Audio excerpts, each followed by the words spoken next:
Ukukhonya kweMamelodi Sundowns kuPremier Soccer League kubukeka sengathi ngeke kunqamuke ngisho naseqenjini le-Orlando Pirates elizimisele. Sekuphela amasizini ayisikhombisa isicoco se-PSL siqinile ku-Sundowns njengoba izimbangi ezahlukene zihlulekile ukuyiketula. I-Orlando Pirates nokungaguquki kwayo okuqinile kumasizini amathathu adlule isisondele kakhulu nakuba ingakafinyeleli kwizinga elidingekayo ukuze inqobe labompetha beligi.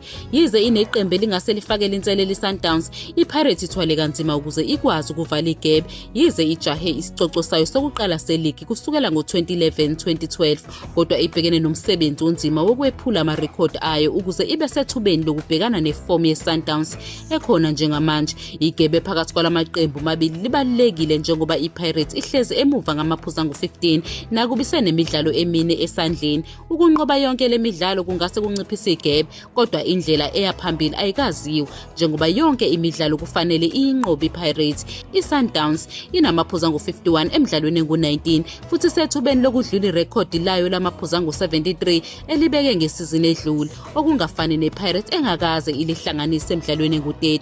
Amaphuzu amaningi i-Pirates eyake wathola kwisizini emidlalweni engu-30 amaphuzu angu-61 abawazuza ngesizini ka-2002-2003 nokho basenalo ithuba lokunqoba isicoco njengoba kulindelwe umdlalo omqoka ne-Sundowns. Ukunqoba kulowo mdlalo ngeke kugcine njengokuziphindiselela ukuhlulwa kwabo ngo-4-1 ekuqaleni kwesizini kodwa kuzophinde kukhombise ukuthi bazimisele ngokuwina isicoco. Umqeqeshi we-Pirates uJose Rivera ubhekene nesikhathi esinzima nemidlalo enzima namaqembu afana neMarumo Gallants, Chippa United kanye neStellenbosch FC. iMarumo Gallants ehlulwe kabuhlungu yi-Sundowns ngo-3-1 muva nje izofuna ukuhlengwa ngemuva kokushaywa kanzima ngo-8-1 e-Orlando Stadium ngoDisemba odlule.